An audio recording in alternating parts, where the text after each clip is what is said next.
Basi siku ya leo nataka tushiriki neno la Mungu kwa kifupi sana, kwa sababu tuna mipango mingine ya mikutano ya nje, so lazima tuanze kujipanga mapema, vyombo ziwe zimeshughulikiwa, na Mungu atatubariki na atainua maisha yetu katika jina la Yesu mwana Mungu aliye hai. Nataka tu tushiriki neno la Mungu, na ninaamini ya kwamba Mungu atatuinua na atatuonekania na atatuhifadhi, na yeye ndiye Bwana, kando na yeye hatuna Mungu mwingine. Nataka kusoma katika kitabu cha Yohana 15. Tasoma tu, Mungu atatubariki, atatuinua. Yohana 15 kuanzia yake ya kwanza tutasoma na Mungu atatubariki.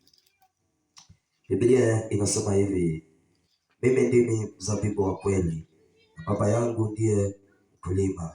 Kila tawi ndani yangu lisilozaa uliondoa, na kila tawi lisahalo ulisafisha, ili lisije kuzaa. Nanyi mmekwisha kuwa safi kwa sababu ya tawi, kwa sababu ya lile neno nililowaambia. Kaeni ndani yangu nami ndani yenu. Kama vile tawi lisiloweza kuzaa peke yake lisipokaa ndani ya mzabibu, kadhalika ninyi msipokaa ndani yangu. Mimi ni mzabibu, nanyi ni matawi. Akaaye ndani yangu nami ndani yake, huyo huzaa sana, maana pasipo mimi ninyi hamwezi kufanya neno lolote. Baba, kwa jina la Yesu nakushukuru kwa neno lako. Tusaidie Bwana, Baba, kusikia neno lako Yesu. Baba, tubariki kwa jina la Yesu. Mungu nakushukuru. Haleluya. Maandiko yanasema kwamba Mungu ananena na mtumishi wake anaitwa John ama Yohana. Maandiko yanasema kwamba mimi ndimi mzabibu. Yesu Kristo mwenyewe anazungumza.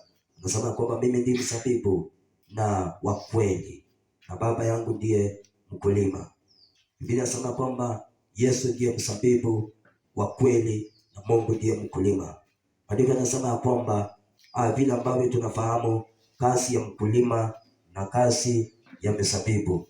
Mkulima analima shamba, anaondoka na mbegu, anaenda kupanda, na anapopanda zile mbegu zinamea na kuleta manufaa ama utofauti katika maisha yake. Biblia inasema kwamba kila tawi ndani yangu lisilozaa uliondoa. Kila ndani ya Mungu ama katika maisha ya mwanadamu ambalo alisai. Sisi tumekuwa matawi, ambaye sisi tumekuwa matawi na Yesu mwenyewe ndio mzabibu. Sasa maandiko yanasema ya kwamba tawi lolote ambalo haliwezi leta matunda, Mungu uliondoa na Mungu ulitupa mbali kabisa. Washo nyingine wanasema ya kwamba chumvi kishakolea, kishaharibika, utupwa na watu kukanyagwa. Sasa maandiko yanasema ya kwamba yeyote ambaye hawezi zaa matunda mazuri, Mungu umuondoa na kumkata kabisa. Wakati ambazo tunaishi tu tukiwa wanadamu, lakini ndani mwetu vitu ambazo Mungu alikuwa ameweka ndani yetu, kwa sababu ya dhambi zikatolewa, na tunabaki tu tukiwa wanadamu. Hata kama tunaleta neno la Mungu, hakuna utukufu. Kitu ambacho Mungu anafanyanga, hawezi kukuondoa wewe kwa haraka, na hawezi kukuondoa ile neema amekupatia, hata kama ni ya uimbaji, hata kama ni ya ombezi. Kila ambacho anaondoa kwako ni ile neema ya uimbaji inaondoka ndani mwako. Yaani unaweza imba tu kuimba. Biblia inasema ya kwamba kila tawi lolote ambalo alisai, Bwana uliondoa, na kila tawi lisaalo ulisafisha ili lisije kuzaa. Wapendwa, tunapofanya kazi ya Mungu, tunaponyenyekea usiku na mchana, tukifanya kazi ya Mungu tukimaanisha, yeye utufanya tuweze kuzaa matunda zaidi. Nataka ujiulize ya kwamba tangu wewe uokoke na tangu ubadilike, umeombea watu wangapi wokovu? Ni watu wangapi ambao umeelekeza katika njia za Mungu? Ni jamii ngapi ambazo umeelekeza katika njia za Mungu? Biblia inasema ya kwamba kama huwezi zaa matunda, yeye atakuondoa katika hesabu ya watoto wake. Kama huwezi leta faida katika utukufu wa Mungu, yeye kuondoa katika hesabu, na akaleta mtu ambaye anaweza add value katika maisha ama katika neno la Kristo Yesu. Bwana Yesu asifiwe. Haleluya. Wapendwa, ndio tunaishi, lakini nyakati ambazo tunaishi inasema tujikatae na tujikane. Biblia inasema ya kwamba ukitaka kufuata Kristo ni lazima ujikane, lazima ujikatae, lazima upinge vitu kadhaa katika maisha yako. Lakini kama sio hivyo, utaondolewa na badala yako kuna mtu atakayeinuliwa. Bwana Yesu asifiwe. Kama kuna kitu naombanga usiku na mchana, nisijichanganye na dhambi, ili Mungu asinitoe katikati ya watumishi wake. Haleluya! Maana tumekosa mwelekeo, tumekosa njia, tumekosa kukuwa committed kwa kazi ya Mungu, tumekosa kuwa waaminifu kwa kazi ya Mungu, tumekosa kuwa wastahilifu nyumbani mwa Bwana, tumekosa kuwa wanyenyekevu katika nyumba ya Mungu. Na tunakuta mashina usiku na mchana zinaandama maisha yetu, na tunakuta visirani zinafuata mwanadamu usiku na mchana. Wapendwa, ni lazima tumaanishe ya kwamba tumeokoka na tunatumikia Mungu. Tuweke uovu mbali. Maneno ya vinywa zetu wacheni yasungumuzwe. Wote Mungu ahusike kwa maneno ya vinywa zetu. Mienendo zetu Mungu ahusike. Bwana Yesu asifiwe. Biblia inasema hivi, kaeni ndani yangu nami ndani yenu. Kama vile tawi lisivyoweza kuzaa pekee yake lisipokaa ndani yangu,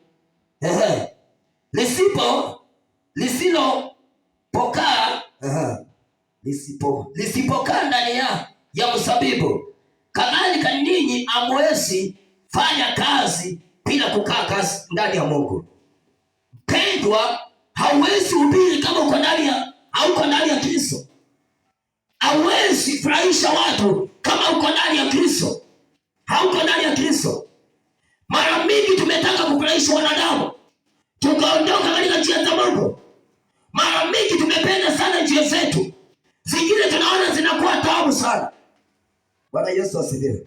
Wapendwa, ukisikia nakwambia kwamba tuliachana na dhambi, tukakubali kufanyia Mungu kazi, tukakubali kuhitanishwa na utukufu wa Mungu. Wapendwa, inafikanga mahali kama mwanadamu unaachana na dhambi. Inafikanga mahali kama mwanadamu unasema liwe liwalo, mimi nimeamua nitafuata Kristo. Hatuwezi pata kwa Kristo tukiwa na mizigo ya dhambi kwenye vichwa zetu. Hatuwezi pata Kristo ndani ya roho zetu atufikirie kuhusu mawazo ya Mungu.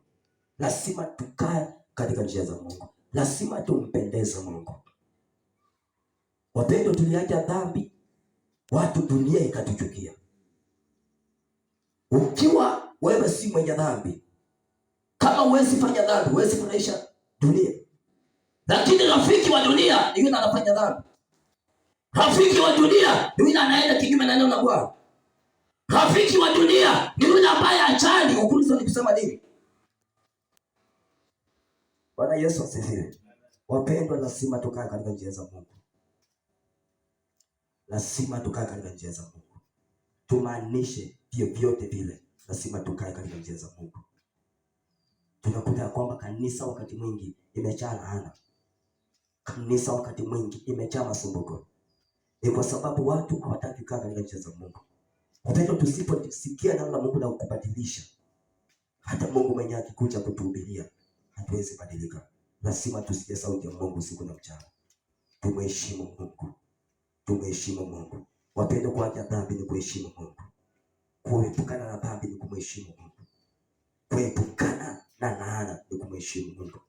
Tumheshimu Mungu katika maisha yetu.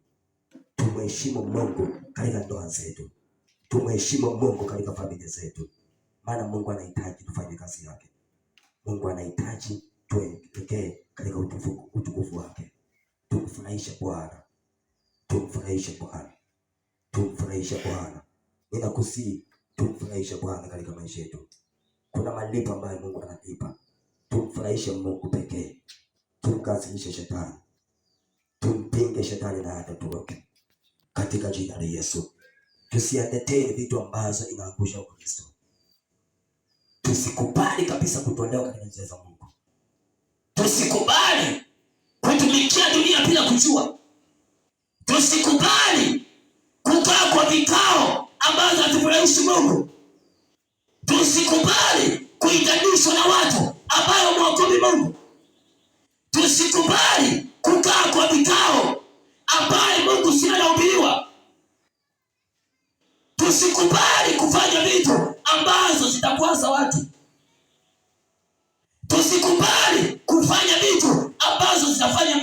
atuondolee uso wake. Wacheni tukae katika njia za Mungu. Wacheni tukae katika utukufu wa Mungu. Wacheni tumwogope Bwana. Wamama wamwogope Mungu. Vijana wamwogope Mungu. Na tuende katika njia za Mungu kikamilifu. Maana Bwana amekuumba ili umtukuze. Bwana hawezi tumia chombo kichafu. Na tunasikia Biblia inasema kwamba sisi ni matawi tu.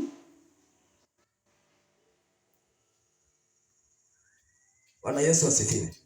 Haleluya. Lazima tuonyeshe ulimwengu ya kwamba tumeokoka. Lazima tuonyeshe mataifa ya kwamba tumeokoka. Lazima tuonyeshe wanadamu tuko tayari.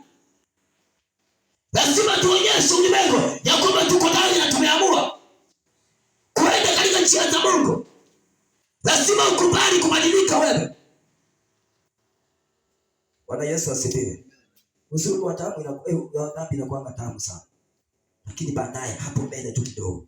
Hapo tu mbele huwa kupilio na machozi na kusaka meno. Naanza kusema niliambiwa. Upendo wa shetani anaweza kukutumia na anaweza kukulipisha. Shetani huyu mmoja anaweza kukutumia vizuri sana, lakini akafika mahali ya kukuaibisha. Na tunakuta kuna watu, kuna makanisa yasikia. Kwa sababu unajulikana kwa kijiji mzima. Wanawaambia kwamba